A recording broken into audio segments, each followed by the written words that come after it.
The mail-order bride stepped off the dusty stagecoach in Marysvale, Utah, on a scorching afternoon in July 1882. Her high collar buttoned to her chin despite the heat, and the cowboy waiting for her knew immediately that something was terribly wrong. Xander Dalton stood beside the general store with his hat in his hands, watching as the woman he had corresponded with for 6 months descended from the coach like she was stepping into her own execution. She wore a dark blue traveling dress that covered every inch of her skin from neck to wrists to ankles, and a bonnet that shadowed most of her face. When she finally looked up at him, her eyes held the kind of fear that made his chest tighten with concern. "Miss Zelda Ashford?" he asked gently, stepping forward. She flinched at his movement, then caught herself and nodded. "Mr. Dalton." "Yes, madam. Welcome to Marysvale." He kept his voice soft, the same tone he used with spooked horses. "Let me get your trunk." "I can manage," she said quickly, reaching for the small trunk the driver was lowering from the coach.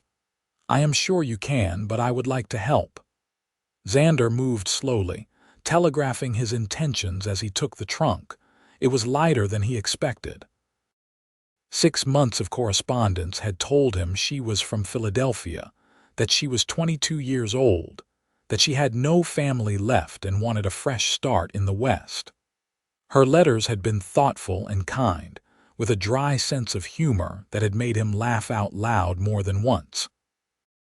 But they had not prepared him for the haunted look in her eyes, or the way she held herself like she expected a blow at any moment.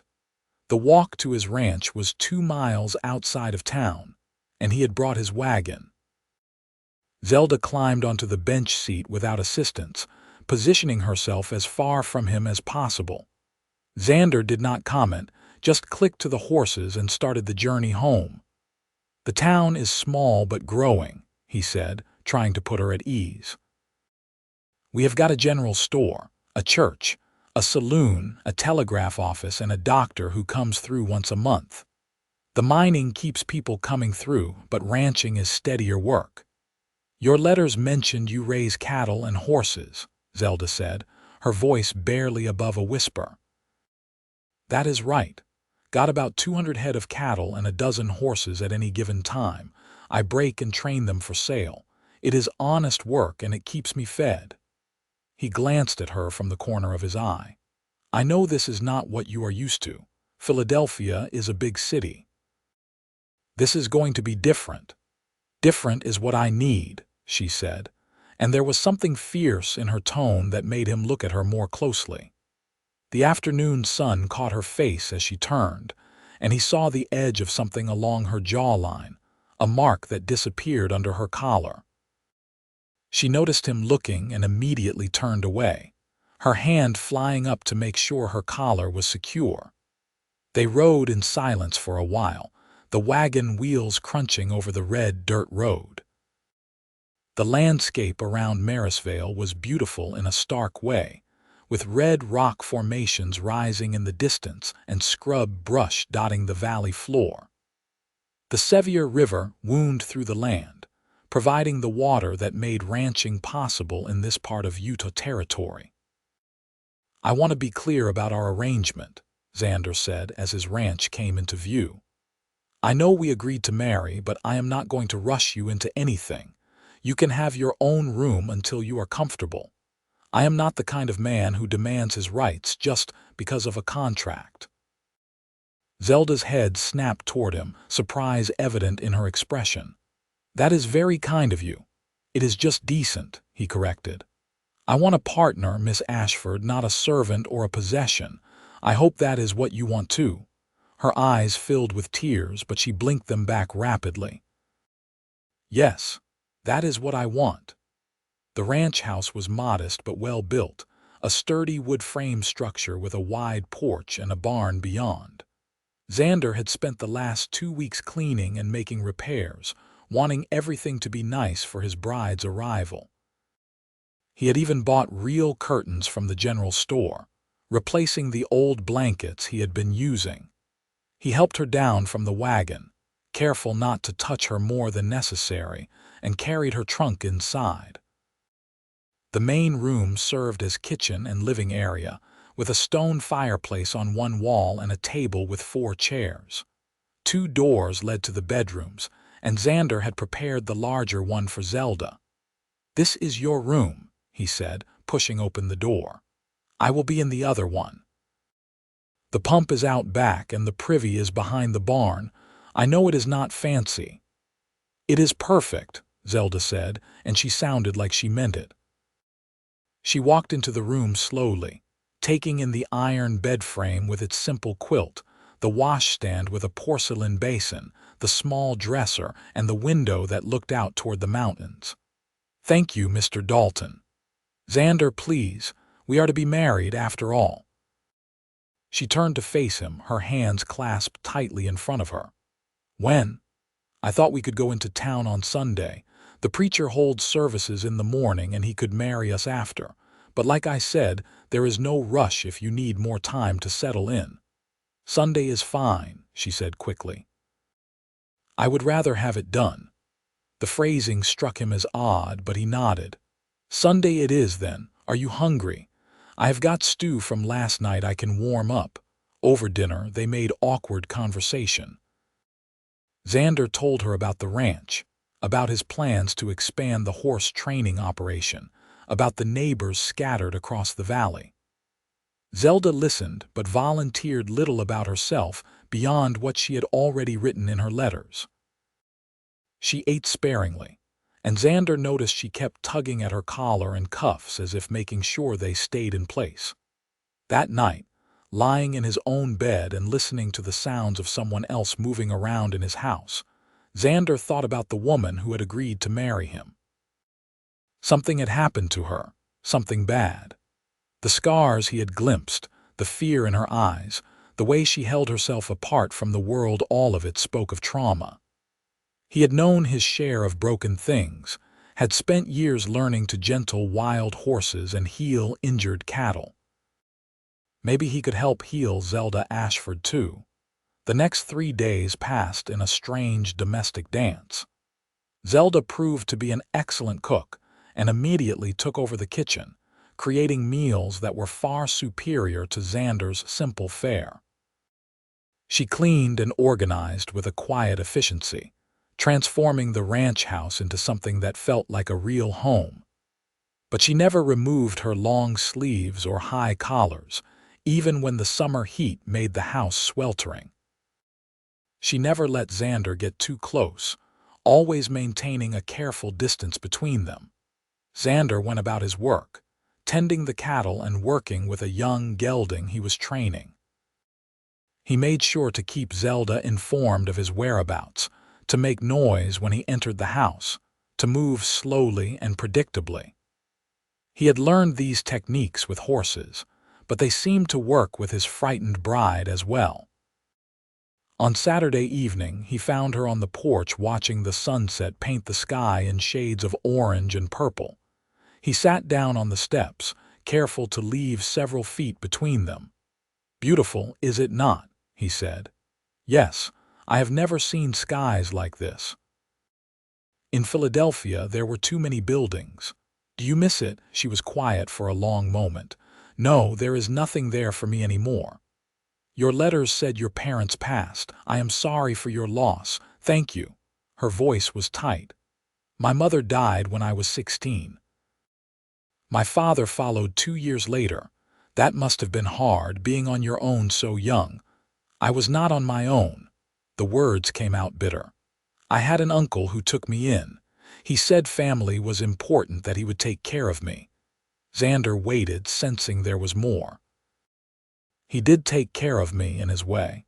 He made sure I had food and shelter. He just expected payment for his generosity." Understanding crashed over Xander like a cold wave. He kept his voice steady, his posture relaxed, even as fury burned in his chest. "He hurt you." It was not a question, and Zelda did not treat it as one. "Every day for 4 years. He said I was ungrateful, that I deserved it, that no one would believe me if I told. He was right about that last part." When I tried to tell our neighbors, they said I was lying, that I was trying to ruin a good man's reputation. Where is he now? Dead. He drank himself to death 6 months ago. The day after his funeral, I sold everything I had and used the money to answer your advertisement." Xander took a slow breath, processing this. "Zelda, I want you to understand something. What happened to you was not your fault. You did not deserve it, and it will never, ever happen again. Not from me, not from anyone."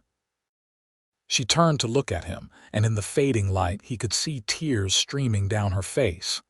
"How can you know that? You do not even know me. You do not know what I look like under these clothes." "I know enough. I know you are brave enough to start over in a place where you do not know anyone. I know you are kind based on your letters. I know you make the best biscuits I have ever tasted. The rest does not matter." "It will matter," she said softly. "When you see what he did to me, the scars he left, you will not want a wife who looks like I do." Xander stood up slowly and moved closer, stopping when he saw her tense.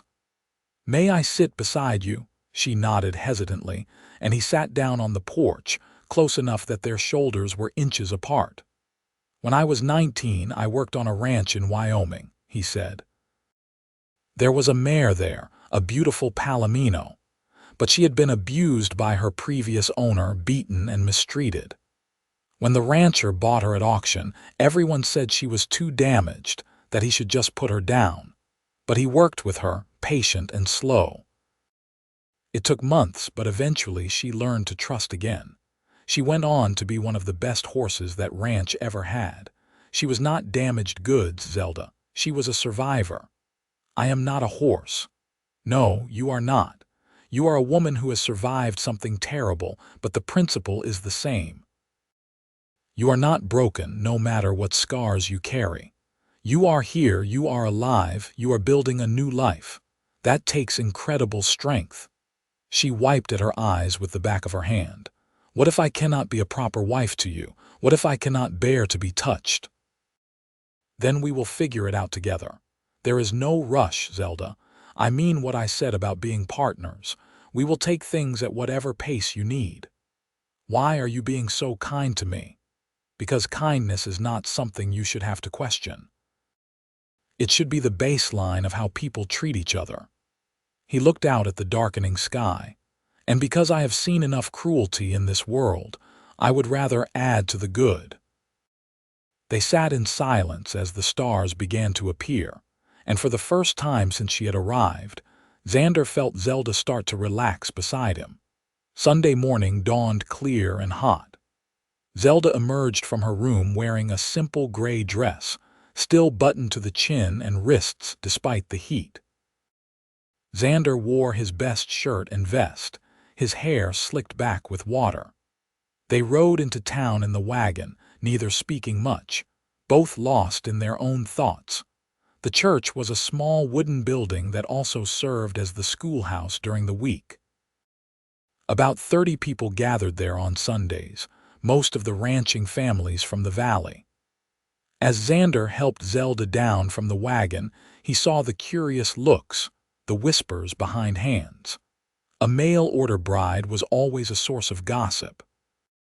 Preacher Thompson was a kind man in his 50s with graying hair and a warm smile. He greeted them after the service and led them to the front of the church for the brief ceremony.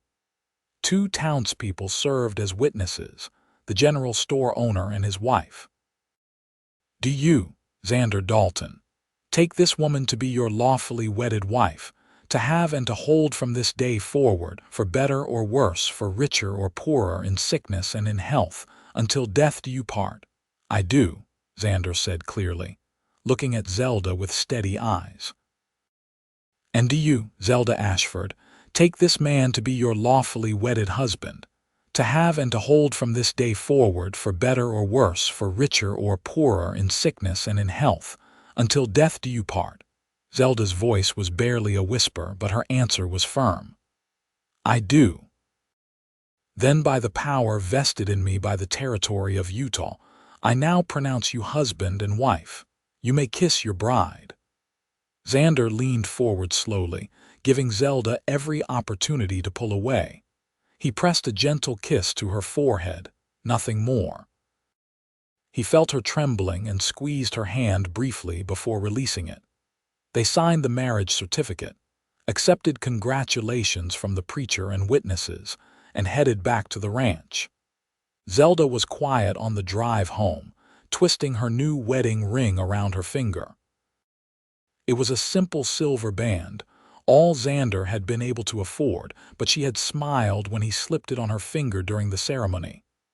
"Are you all right?" he asked as they neared the ranch. "I am married," she said, as if testing the words. "I have a husband who does not hurt me. It feels like a dream." "It is real," Xander assured her, "and it will stay real. You are safe here, Zelda."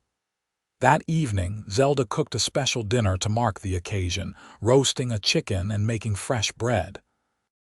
They ate by candlelight, and Xander told stories about his childhood in Missouri, about how he had come west at 18 looking for adventure and found ranching instead. "What about you?" he asked. "What did you want to be when you were young, before everything happened?" Zelda's expression grew wistful. "I wanted to be a teacher. I loved reading, loved learning. My mother used to say I always had my nose in a book. You could still teach. The town could use a school teacher. The current one is talking about moving to California." "I would like that," she said softly, "to be able to do something useful, something good." "You are already doing something useful. You have turned this house into a home in just a few days, but if teaching is your dream, we will work toward making it happen." After dinner, they sat on the porch again.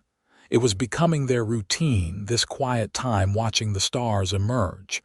Zelda seemed more at ease tonight, sitting a little closer to Xander than she had before. "Can I ask you something?" she said. "Anything.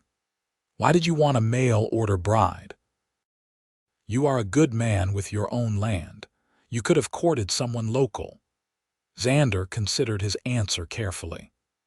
"There are not many eligible women in Marysvale, and the ones who are here are either already spoken for or not interested in ranching life.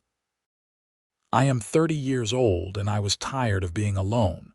I wanted someone to share this life with, someone to build something with. Your letters made me laugh and think. I felt like I could talk to you, like we could be friends as well as spouses. That seemed more important than a pretty face. You might regret that when you see what is under these clothes. Zelda." He waited until she looked at him. "I will not regret it. Whatever you are hiding, whatever scars you carry, they do not change who you are as a person. When you are ready to show me, I will still feel the same way I do now." "And how do you feel?" "I feel lucky. Lucky that you answered my advertisement, lucky that you were brave enough to come here, lucky that I get to know you." She looked away, but he saw a small smile on her lips. The next few weeks settled into a rhythm. Xander worked the ranch during the day while Zelda tended the house and started a vegetable garden behind the barn. She proved to have a gift with growing things, and soon they had tomatoes, beans, and squash thriving despite the harsh Utah sun. In the evenings, they would sit together and talk, sometimes for hours. Zelda began to relax more, to laugh at Xander's jokes, to share stories from her childhood before the trauma. But she still kept herself covered, still flinched away from unexpected touch, still held a part of herself separate and guarded. One hot afternoon in August, Xander came in from working with the horses to find Zelda in the kitchen, her face flushed with heat and her breath coming in short gasps. She was stirring a pot on the stove and sweat dripped down her face. "Zelda, you need to cool down. You are going to make yourself sick in those heavy clothes." "I am fine," she said, but her voice was weak. "You are not fine. Please at least take off the outer layer." "I will go outside if it makes you more comfortable, but you need to cool down." She shook her head stubbornly, and Xander watched helplessly as she swayed on her feet. He caught her before she fell, lifting her in his arms and carrying her to her room. He laid her on the bed and brought cool water and a cloth, wiping her face and neck. As he did so, his hand brushed against her collar, and for the first time, he saw clearly the scars that marked her throat. They were white and raised, clearly deliberate, and they made his stomach turn with anger at the man who had inflicted them. Zelda's eyes opened, and she saw him looking. Immediately, she tried to cover her throat with her hands. "Please do not look at me." "Zelda, listen to me. You need to get out of these heavy clothes before you collapse from heat stroke. I am going to step outside and I am going to close the door. There is a lighter nightgown in the dresser that I bought for you. Put it on and get under the sheet. I will come back in 10 minutes with more water and something light to eat."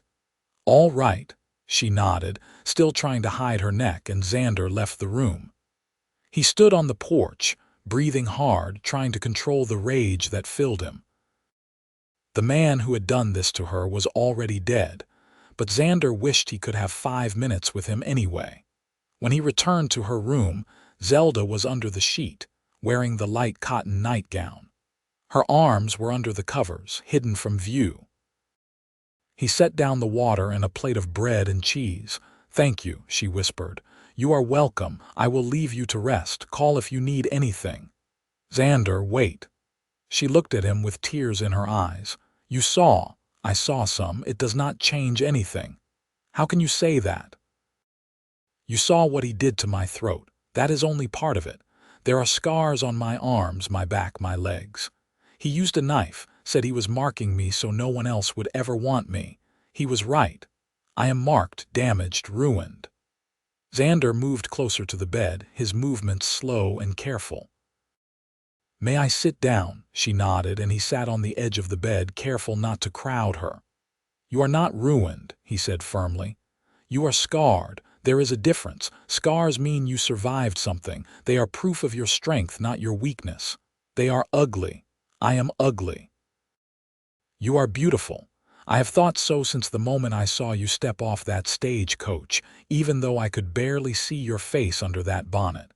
You are beautiful because of who you are, not what you look like. You are just saying that. I am not. Zelda, I will prove it to you. When you are ready, when you feel safe enough, you can show me your scars, all of them. And I will show you that they do not matter to me, that they do not change how I see you." She was crying now, silent tears streaming down her face. "I am so afraid."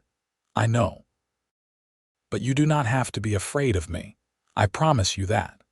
Over the next few weeks, something shifted between them. Zelda began to trust Xander more, to let him closer. She still wore her long sleeves and high collars, but she no longer jumped quite so badly when he came into a room. She started to smile more, to make jokes, to show the personality that had come through in her letters. One evening in September, as they sat on the porch watching the sunset, Zelda said, "Tell me about your parents." "My father was a farmer in Missouri. Good man, hard worker, but the land was too poor to support us. He died when I was 17, just wore himself out trying to make enough to feed us. My mother passed a year later. I think she died of a broken heart. After that, I headed west, figured I would make my own way." "Do you ever wish you had stayed?" "No. There was nothing for me there. Out here I've got land, a purpose, a future, and now I have you." She looked at him, her expression serious. "I want to tell you about what happened, all of it. You deserve to know what you have gotten yourself into." "You do not have to. I want to." She took a deep breath.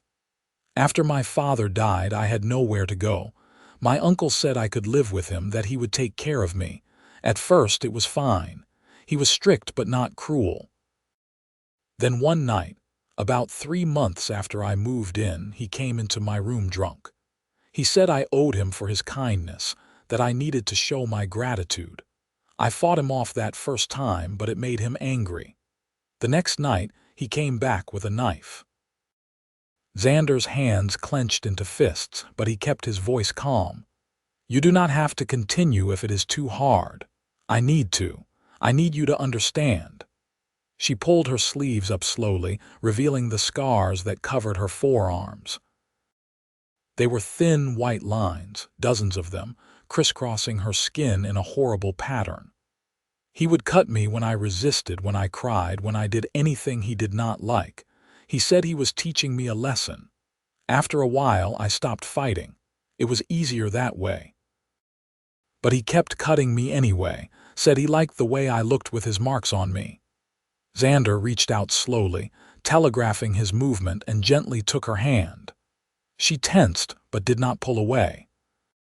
He looked at the scars covering her arms, then raised her hand to his lips and kissed her knuckles gently. "I am so sorry that happened to you. You deserved so much better. I tried to tell people, but no one believed me. My uncle was respected in the community, a church elder. I was just a girl who had lost her parents. They said I was hysterical, that I was making up stories for attention, so I stopped trying to tell anyone. I just survived day by day until he finally drank himself to death. How did you bear it?" I read.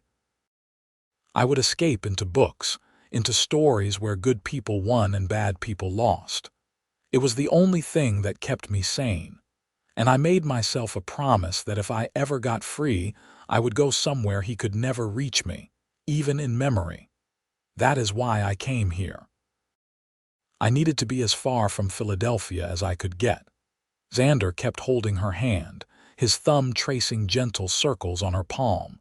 "You are so brave, braver than any person I have ever met." "I do not feel brave. I feel damaged and afraid. Being brave does not mean not being afraid. It means being afraid and doing it anyway. You got on that stagecoach and came to marry a stranger. That took courage. I was more afraid of staying than of leaving. Still counts as courage." He looked at her scarred arms, then met her eyes. "Thank you for trusting me enough to show me. I know that was not easy." "There are more," she said quietly. "The scars on my arms are the least of it. My back, my legs, my stomach. Even my face, though those are smaller. He made sure most of them would be hidden by clothing, so no one would see and ask questions. When you are ready to show me the rest, I will be here. There is no rush. What if I am never ready? Then we will figure out how to work with that. I told you, Zelda, we are partners. We will handle whatever comes together." She leaned against him then, resting her head on his shoulder, and Xander felt a surge of protectiveness so strong it nearly overwhelmed him. He wrapped his arm carefully around her shoulders, ready to let go the instant she tensed, but she just relaxed further into him. "Thank you," she whispered. "Thank you for being kind. You deserve kindness. You deserve everything good this world has to offer." They sat like that until the stars came out, and Xander thought that maybe, just maybe, his frightened bride was starting to heal.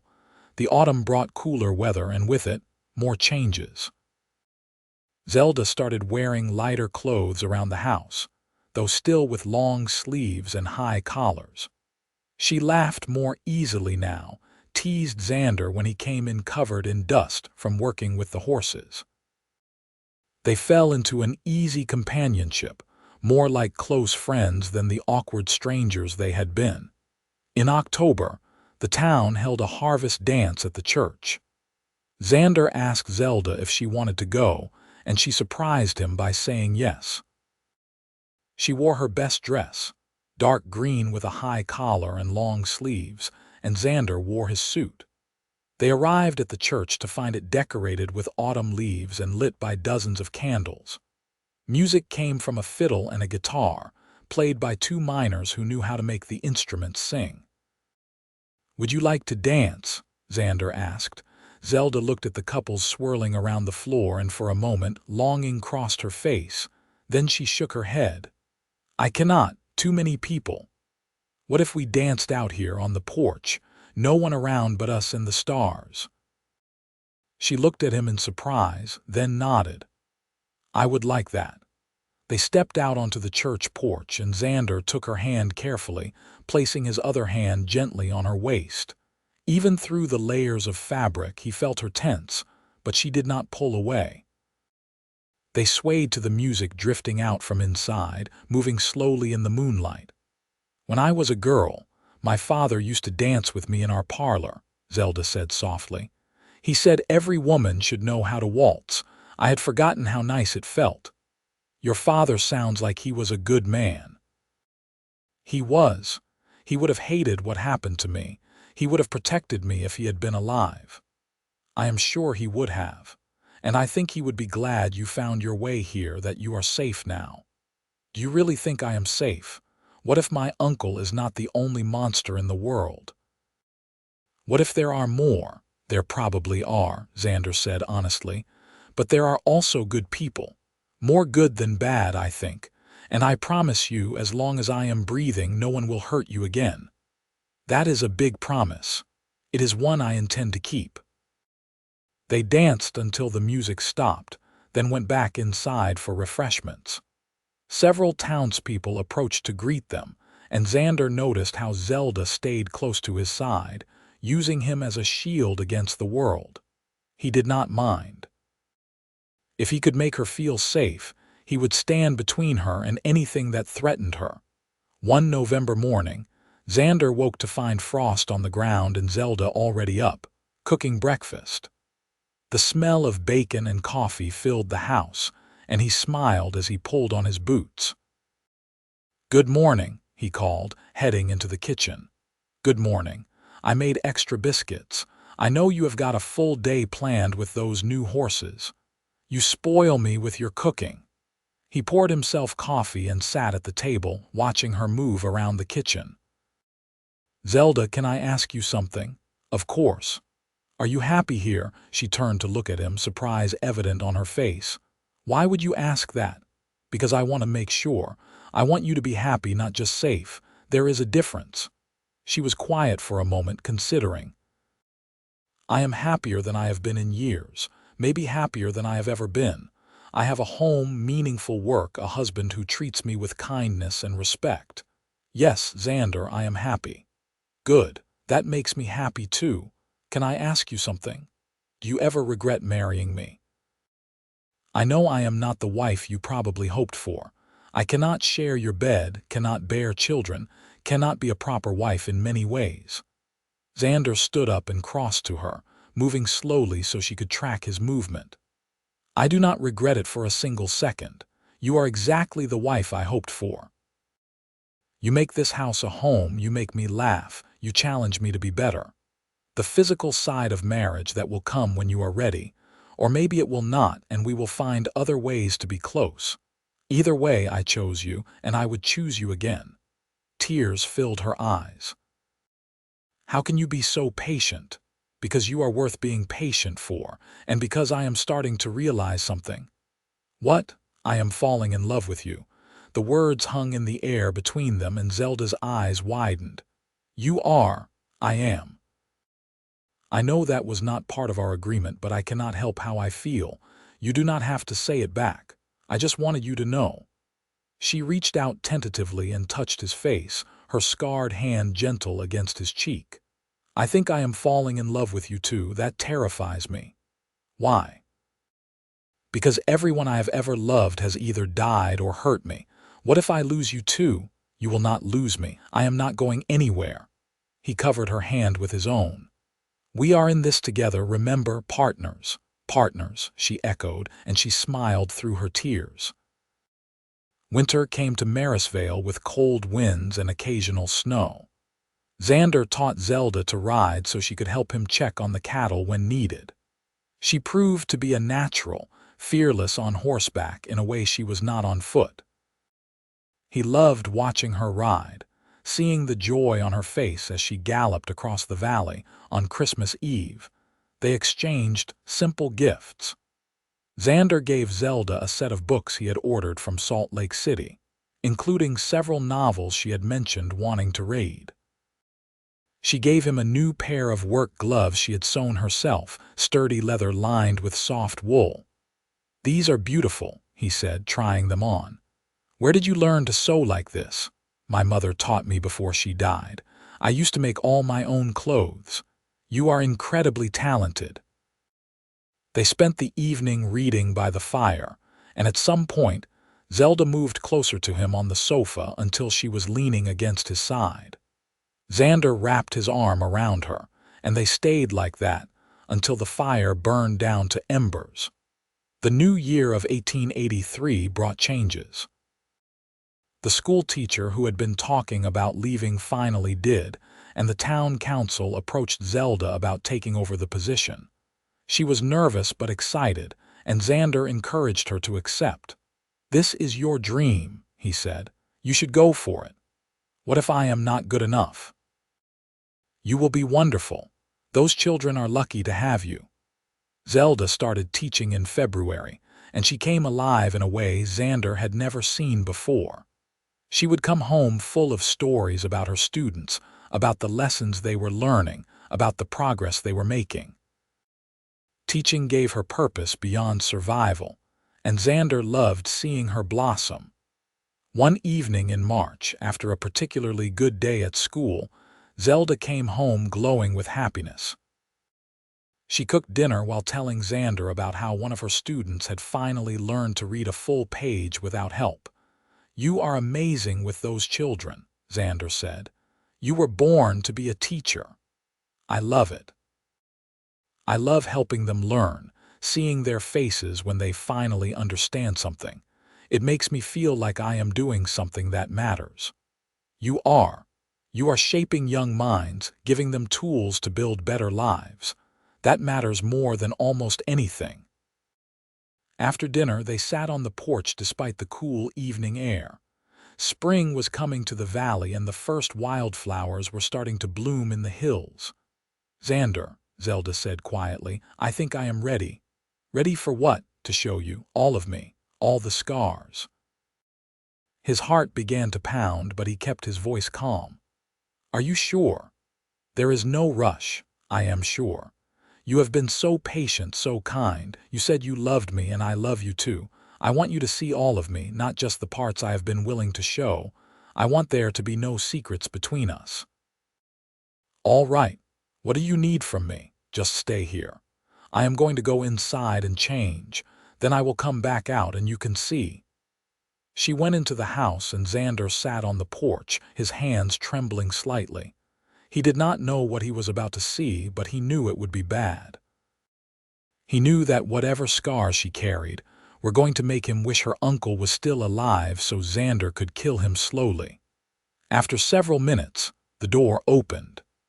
Zelda stepped out wearing only her thin nightgown, the kind she wore on hot summer nights. It was simple white cotton with short sleeves and a low neckline. For the first time since he had met her, Xander could see her skin. The scars were worse than he had imagined. They covered her arms, her throat, her collarbone. He could see more peeking out from the neckline and hem of the nightgown. They were deliberate, carefully placed to cause maximum pain while avoiding vital areas. Her uncle had known exactly what he was doing. "This is not all of them," Zelda said, her voice shaking. "There are more on my back, my legs, my stomach, but I thought I would start with what is most visible." Xander stood up slowly and moved toward her. She flinched but held her ground. When he was close enough, he reached out and gently traced one of the scars on her arm. "May I?" he asked. She nodded, not trusting her voice. He traced each scar he could see, his touch feather-light, reverent. He mapped the damage on her arms, her throat, her collarbone, his eyes memorizing every mark. "Beautiful," he whispered. "What? You are beautiful. These scars do not change that. They are part of your story, part of what made you who you are. And who you are is the strongest, bravest, most beautiful woman I have ever known." Tears streamed down Zelda's face. "How can you say that? I am covered in scars, marked forever by what he did to me." "You are covered in proof that you survived. Every single one of these scars means he did not break you. He tried, but you are still here, still fighting, still living. That is beautiful. Xander." His name was a sob on her lips. "Show me every part you think is broken," he said softly. "I will show you that none of it matters. You are not broken, Zelda. You are whole and perfect just as you are." Slowly, with shaking hands, she pulled up the hem of her nightgown to reveal her legs. More scars, some thick and raised, others thin white lines. Then she turned around and Xander sucked in a breath. Her back was covered in scars, layer upon layer of them, a tapestry of pain and survival. He reached out and traced the scars on her back, his touch gentle. "I am so sorry this happened to you. You deserved so much better." She turned to face him again. "There are more on my stomach, but I do not think I can show you those tonight. This is hard enough. You have shown me plenty. Thank you for trusting me with this. You still want me, even looking like this." In answer, Xander cupped her face gently in his hands and leaned down slowly, giving her every opportunity to pull away. When she did not, he kissed her softly, carefully, like she was something precious that might break. She kissed him back tentatively at first, then with more confidence, her hands coming up to grip his shirt. When they finally pulled apart, both were breathing hard. "Does that answer your question?" Xander asked. "Yes," she whispered, "but I am still afraid. What if I cannot do this? What if the fear is too much? Then we will take it slow. We will only do what you are comfortable with, and we will stop the moment you need to stop. You are in control here, Zelda, always. Will you hold me tonight? Just hold me, nothing more. I would be honored." They went inside, and for the first time since they had married, Zelda climbed into Xander's bed. He held her carefully, her scarred back against his chest, his arm wrapped around her waist. She trembled at first, old fears rising up, but gradually she relaxed into his embrace. "Thank you," she whispered into the darkness. "For what? For seeing past the scars, for seeing me. I will always see you, Zelda, the real you, not just what was done to you." She fell asleep in his arms, and Xander lay awake for a long time, holding the woman he loved and silently promising her uncle's ghost that if there was any justice in the universe, the man was suffering for what he had done. Spring turned to summer, and Zelda and Xander's relationship deepened. They took things slowly, always at Zelda's pace. She started sleeping in Xander's bed every night, finding comfort in his presence. They would kiss and hold each other, gradually learning each other's bodies and boundaries. One hot June night as they lay together, Zelda said, "I want to try. I want to be with you properly as your wife. Are you sure? There is no rush. I am sure. I love you and I trust you. I want this part of our marriage too. I am just afraid it will hurt or that I will panic and ruin everything. If you panic, we stop. No questions asked, no disappointment. We only do this if you are completely sure. I am sure." They came together slowly, carefully, Xander constantly checking to make sure she was all right. There were moments when Zelda tensed, when old fears rose up, but Xander would stop and hold her until she was ready to continue. When it was over, Zelda cried, but this time they were tears of relief and joy. "I did it," she said. "I did not think I ever could, but I did." "You are amazing," Xander said, holding her close. "So strong and brave. Only because I have you, you make me feel safe enough to try." Over the following months, their physical relationship grew more natural and comfortable. Zelda stopped wearing the high collars and long sleeves around the house, no longer trying to hide her scars from Xander. In public, she still covered up, not wanting to deal with questions and stares, but at home, she was free to be herself. In September, Zelda missed her monthly cycle. At first, she thought it was stress from starting the new school year, but when she missed a second month, she began to suspect the truth. She told Xander one evening over dinner, "I think I am with child." Xander's fork clattered to his plate. "Really? Are you sure?" "Fairly sure. All the signs are there." He came around the table and knelt beside her chair, taking her hands in his. "How do you feel about it?" Terrified, excited, hopeful, all of those things at once. "I never thought I could have this, a husband and a child and a normal life." My uncle made me believe I would never deserve these things. You deserve everything good, and I am going to spend the rest of my life proving that to you. We are going to have a baby, Zelda, our baby." She laughed through her tears. "We are going to be parents. That is incredible and terrifying. We will figure it out together, just like we have figured out everything else." When the doctor came through Marysvale the next month, he confirmed that Zelda was indeed pregnant. The baby would arrive in early April. They spent the winter preparing, Xander building a cradle and Zelda sewing tiny clothes. Her students were excited when she told them she would be taking a break from teaching after the baby was born, and several of the ranch wives came to visit, offering advice and hand-me-down baby items. Zelda bloomed during her pregnancy. Her face filled out, losing the haunted gauntness that had marked her when she first arrived. She laughed more, smiled more, seemed more at peace than Xander had ever seen her. "I never thought I could be this happy," she told him one evening as they sat on the porch, his hand on her swollen belly feeling the baby kick. "After everything that happened, I thought my life was over. But it was not over, it was just beginning." "You gave yourself a new beginning when you got on that stage, Coach. I am just lucky you chose to start it with me." "I am the lucky one. You saved me, Xander. You showed me that not all men are monsters, that I could be loved despite my scars." "You saved yourself," he corrected. "I just helped you remember that you were worth saving." Their son was born on a beautiful April morning in 1884, arriving with a lusty cry that announced his presence to the world. Xander was there for the birth, holding Zelda's hand and supporting her through each contraction. When the midwife finally laid the baby in Zelda's arms, both parents cried with joy. "He is perfect," Zelda said, studying every inch of their son. "Absolutely perfect. What should we name him?" Xander asked. "I was thinking Thomas after my father, and maybe James for a middle name." "Thomas James Dalton. I like it." "Hello, Thomas.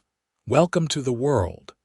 The baby opened his eyes and seemed to look right at them, and Xander felt his heart expand with love so fierce it almost hurt.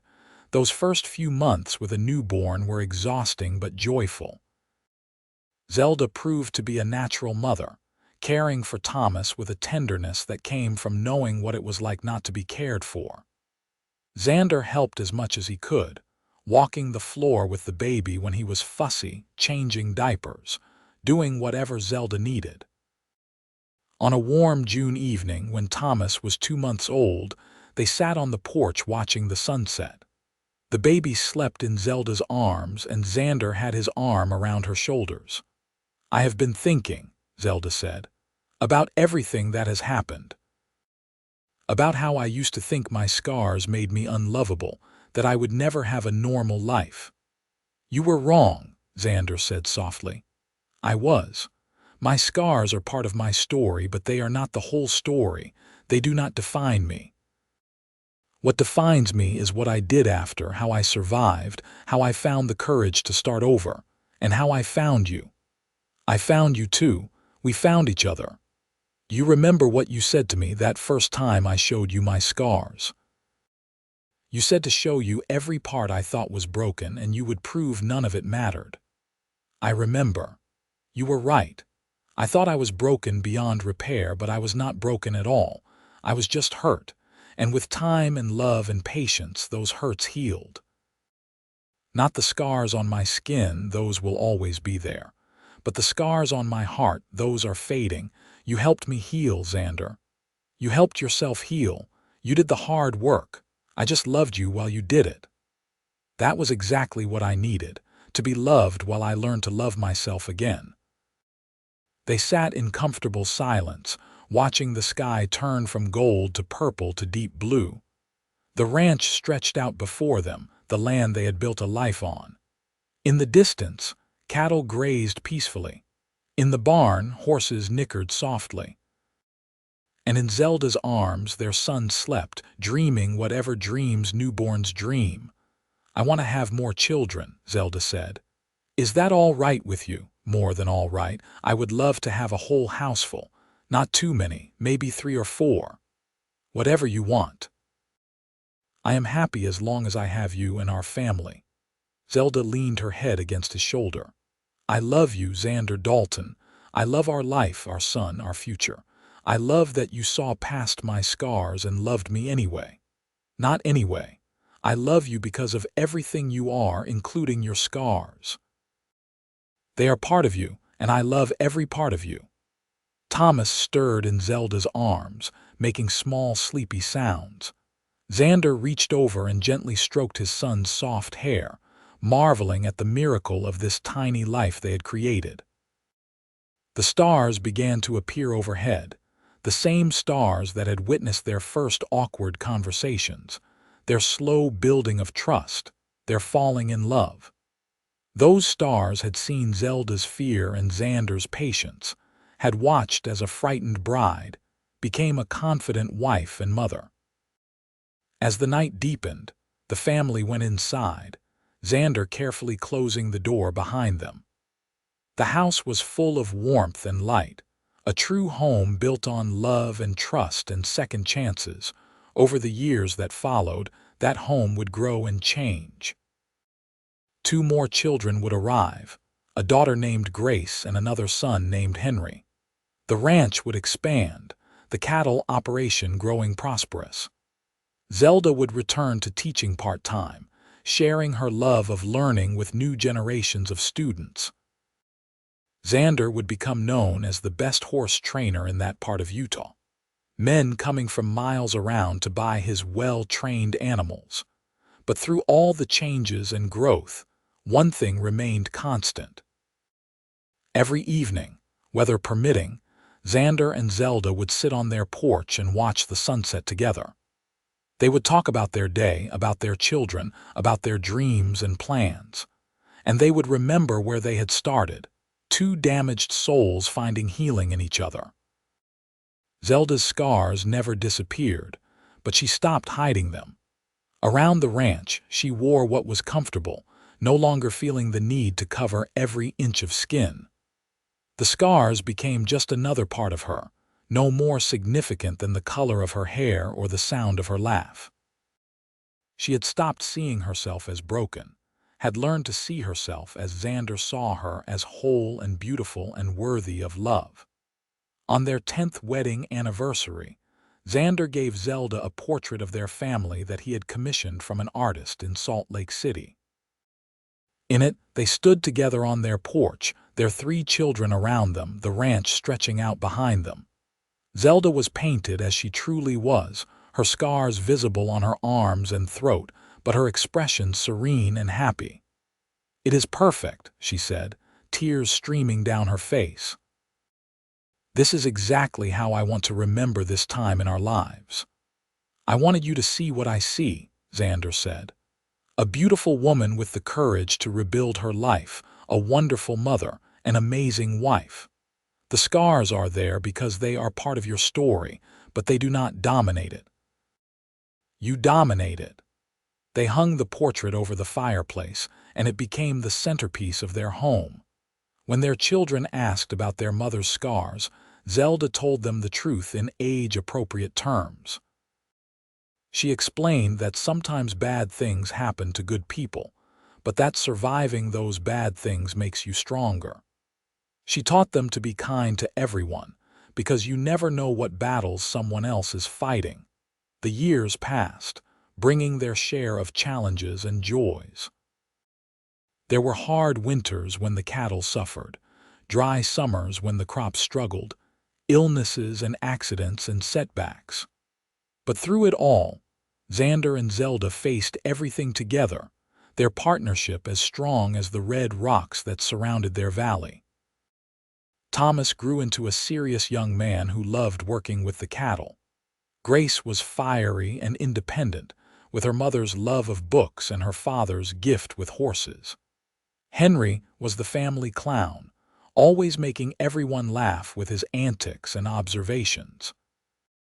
On a crisp October evening in 1895, 13 years after Zelda first stepped off that stagecoach, The whole family gathered on the porch after dinner.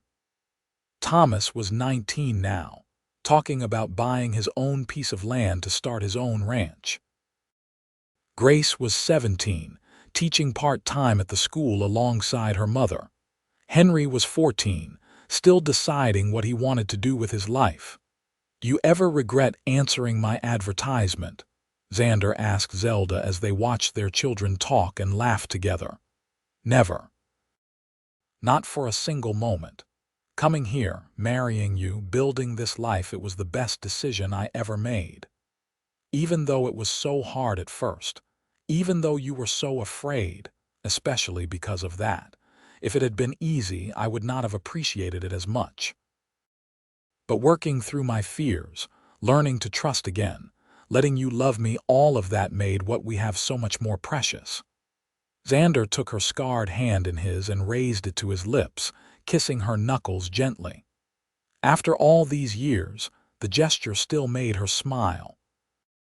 "I love you, Zelda Dalton. I have loved you from the moment I saw you step off that stagecoach, and I will love you until the day I die. And I love you. You taught me that scars do not define us, that we are more than the worst things that have happened to us. You taught me to live again." Their children glanced over at them and rolled their eyes good-naturedly at their parents' open affection. Xander and Zelda laughed, not caring what anyone thought. They had earned their happiness through patience and love and hard work, and they were not about to hide it. As night fell over Marysvale, the Dalton family lingered on the porch, not quite ready to go inside. The stars emerged one by one, those eternal witnesses to human joy and sorrow. Somewhere in the darkness, cattle lowed softly. A cool breeze carried the scent of sage and coming winter. Zelda leaned against Xander, his arm warm and solid around her shoulders, and thought about the frightened young woman who had arrived in this valley so long ago. That woman had believed she was broken beyond repair, that her scars marked her as unlovable. She had been wrong on both counts. The scars were still there, faded now with time but still visible. But they no longer represented damage or shame. Instead, they were a testimony to survival, to strength, to the resilience of the human spirit. They were proof that darkness does not last forever, that healing is possible, that love can overcome even the deepest wounds. "What are you thinking about?" Xander asked softly. "About how far we have come. About how you saw past my scars when I could not see past them myself.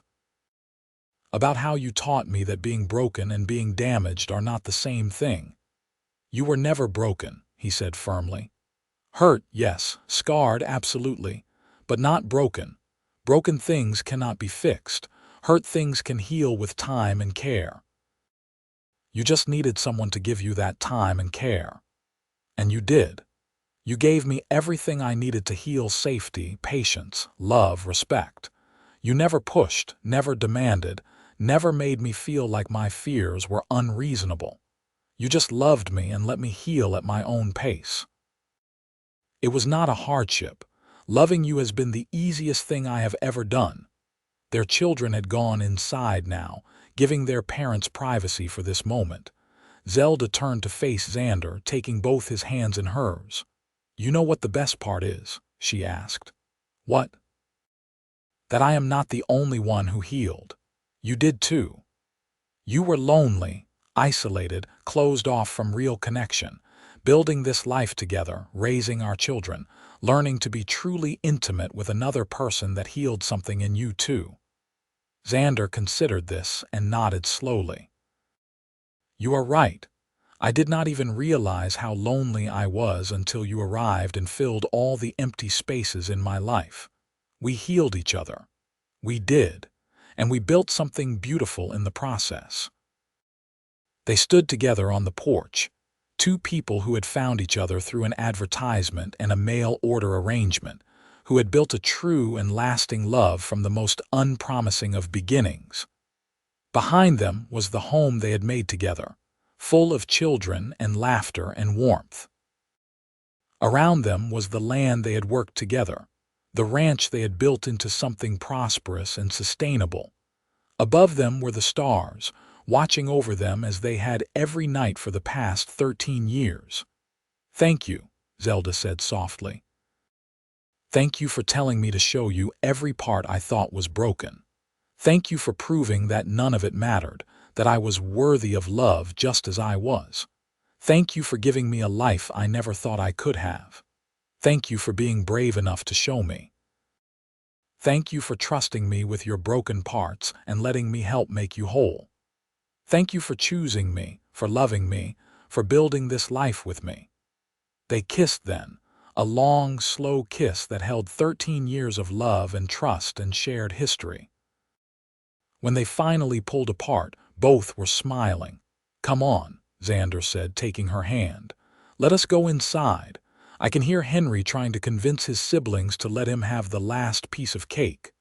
Zelda laughed, the sound bright and genuine. "That boy and his sweet tooth.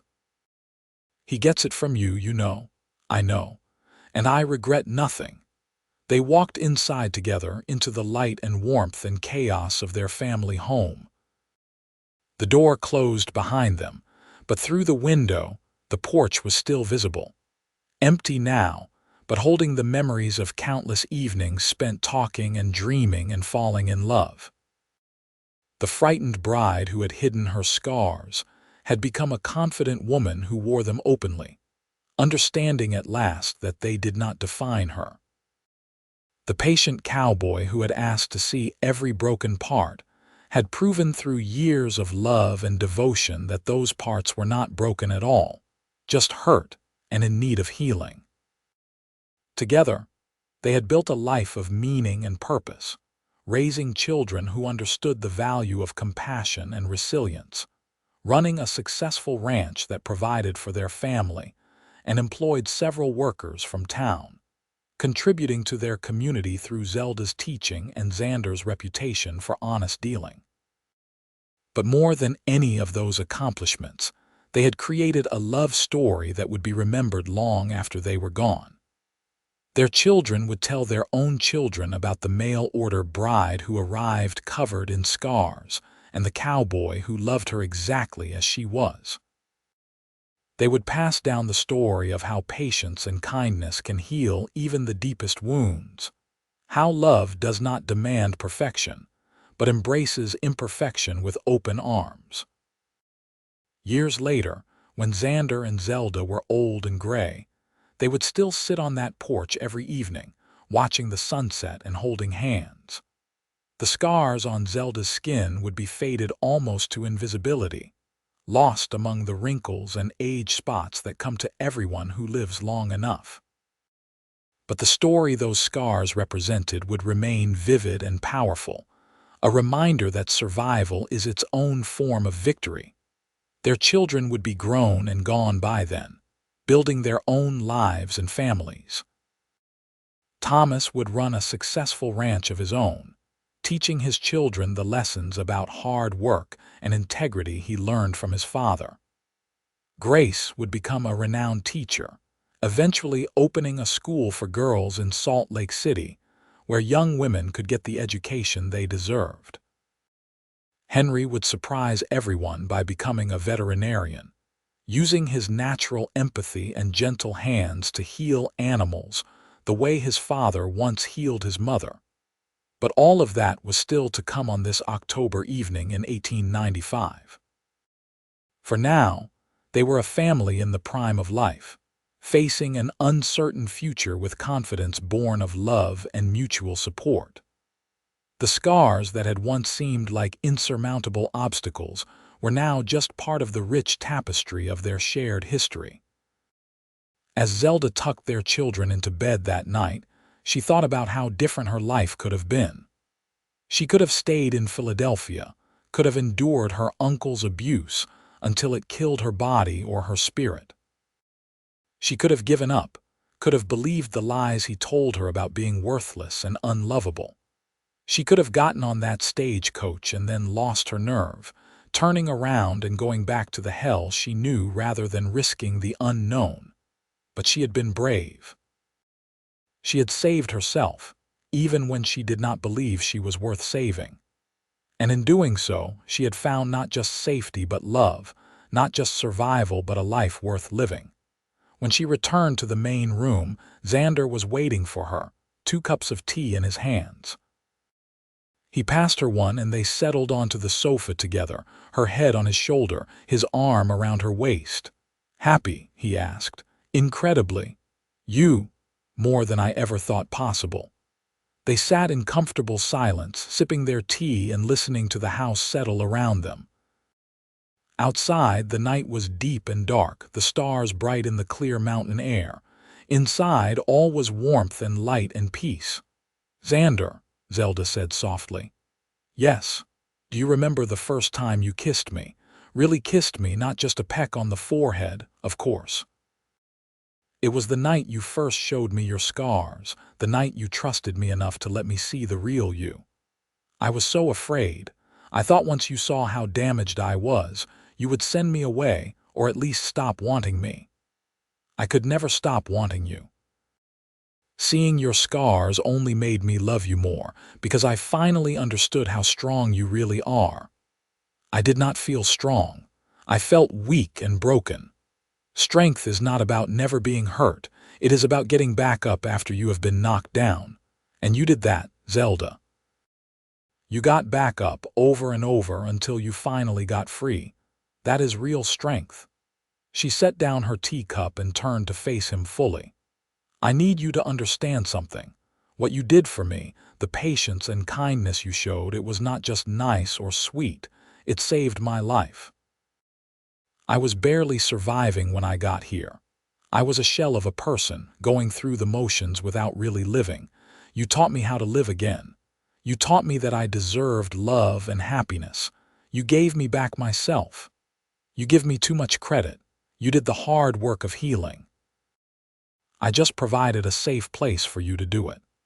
That safe place was everything. You know what it means to spend years feeling afraid in your own skin, in your own home, to never feel truly safe, and then to come to a place where someone makes you feel protected and valued. It was like being reborn." Xander pulled her close, holding her against his chest.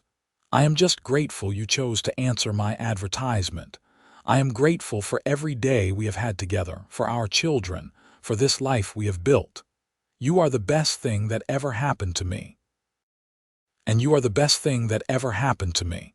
We are very lucky, Xander Dalton. We are indeed, Zelda Dalton." They stayed up late that night, talking and laughing and remembering. They recalled the early days of their marriage when everything was awkward and uncertain. They remembered the first time Zelda laughed at one of Xander's jokes, really laughed, and how her face had transformed with joy. They talked about each of their children's births, the terror and wonder of bringing new life into the world. Finally, as the clock struck midnight, they made their way to bed. They had long since started sharing a room, Zelda's old bedroom now serving as a guest room for when family came to visit. They changed into their night clothes and climbed into bed, immediately moving together until they were wrapped in each other's arms.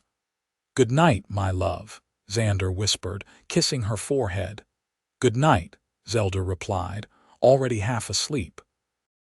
Within minutes, they were both sleeping peacefully, secure in their love for each other and the life they had built together.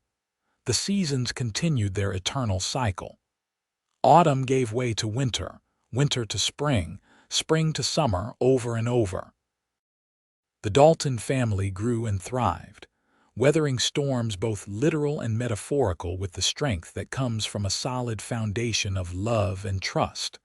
There were hard times, of course. No life is without struggle. There was the winter when half the cattle died in a brutal blizzard, and they had to rebuild the herd from scratch. There was the year when illness swept through Marysvale and Grace nearly died of fever. Zelda and Xander taking turns sitting vigil at her bedside until the fever finally broke. There was the drought that lasted 3 years, when every day was a battle to keep the ranch running and the family fed. But they faced every challenge together, drawing strength from each other and their unshakable commitment to their family. And in between the hard times were years of prosperity and joy, of watching their children grow and thrive, of building something lasting and meaningful. As promised, Xander and Zelda eventually welcomed more children into their family. After Henry came two more daughters, Ruth and Sarah, born 2 years apart. Both girls inherited their mother's love of learning and their father's gentle strength. The house was full of noise and chaos and laughter. Everything Zelda had never had as a child, and everything she had dreamed of giving her own children. She made sure her children knew they were loved unconditionally. She made sure they felt safe and protected. She made sure they understood that their home was a place of refuge and comfort, not fear and pain. And she made sure they learned the lessons her own suffering had taught her, that kindness matters, that words and actions have consequences, that everyone carries invisible scars and deserves compassion. Xander taught the children different but equally important lessons. He taught them the value of hard work and integrity. He taught them to treat animals and people with respect. He taught them that real strength is gentle, that real power is used to protect the vulnerable, not exploit them. He taught them by example what it means to be a good man, a good husband, a good father. Together, Xander and Zelda created the kind of home neither of them had known as children. A home where mistakes were forgiven, where tears were comforted, where laughter rang out daily. A home where children felt secure enough to take risks and chase dreams. A home where love was not conditional but freely given. On their 20th wedding anniversary, the whole extended family gathered at the ranch for a celebration. Thomas brought his wife and 2 young sons. Grace brought her fiancé, a lawyer from Salt Lake City. Henry came home from veterinary school in California. Ruth and Sarah, now teenagers, helped their mother prepare a feast for everyone. As Xander stood on the porch watching his family laugh and talk and simply be together, he felt a profound sense of gratitude wash over him. This was what mattered. Not the size of his herd or the value of his land, but this collection of people bound together by love and shared history.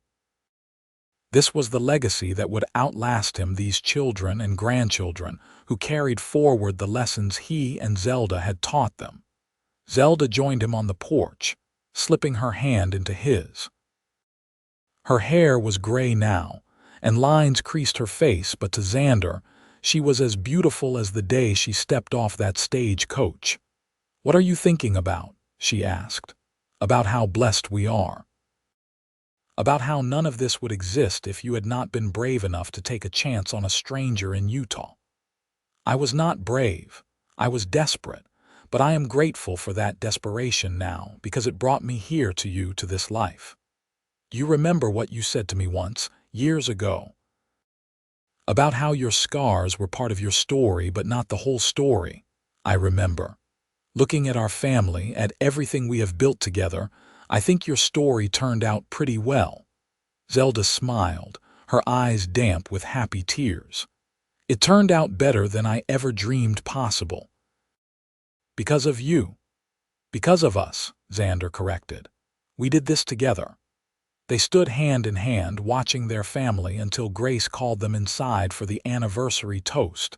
That evening was full of laughter and memories, stories told and retold, plans made for the future. It was everything Zelda had once believed she would never have, and everything she now knew she deserved. Late that night, after everyone had gone to bed, Xander and Zelda snuck back out to the porch like teenagers escaping curfew. They sat together in their usual spot, wrapped in a blanket against the cool night air.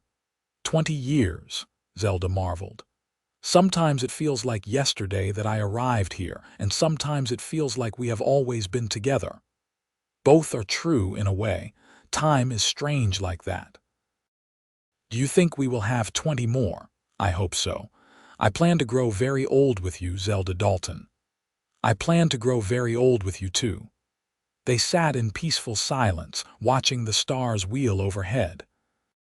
Somewhere in the house, one of their grandchildren cried out in their sleep, and they heard Thomas's wife murmuring comfort. The sound made them both smile. "We did good, did we not?" Zelda said. "We did very good. I want you to know something, Xander. Those scars I used to hide, the ones I thought made me unlovable, they do not hurt anymore. Not physically, that stopped long ago, but they do not hurt emotionally either.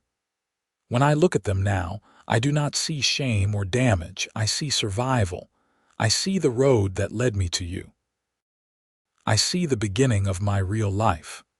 I am so glad you can see them that way now. You deserve to heal in every way possible. I did heal, you helped me heal, and now I am whole. You were always whole, you just needed help seeing it." Zelda rested her head on Xander's shoulder, comfortable and content. "I love you. I will always love you. Thank you for seeing past my scars, for loving every broken part, for showing me that I was not broken at all. Thank you for trusting me enough to let me in.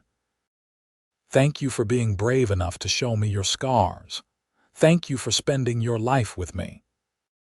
They sat on the porch until the stars began to fade with approaching dawn. Two people who had found each other through chance and choice, who had built a love that would endure beyond their own lives and the children and grandchildren they were leaving behind. The frightened bride had long since disappeared, replaced by a confident woman who had learned that scars do not define us, our response to them does. The patient cowboy had been rewarded beyond his wildest dreams, finding not just a wife but a true partner, not just a marriage but a great love. And if sometimes, in the quiet moments before sleep, Zelda still traced the scars on her arms and remembered the pain that created them, she also remembered what came after the healing, the love, the life she had built from the ashes of her trauma. The scars were a part of her story, but they were not the end of it. They were the beginning, the catalyst that sent her west to a new life and a love that would prove to be her salvation. As the sun rose over the Utah mountains on the morning of their 20th anniversary, Xander and Zelda finally went inside to sleep for a few hours before the day began again. They walked hand in hand through the house full of their sleeping family, grateful for every moment that had led them to this place, to each other, to this beautiful, imperfect, perfect life they had created together. And on the wall above the fireplace, the portrait from their 10th anniversary watched over the sleeping house, a testament to survival, to healing, to the transformative power of patient, unconditional love. In that portrait, Zelda's scars were clearly visible, but so was her smile, so was the love in her eyes as she looked at her family, so was the peace that came from finally being home.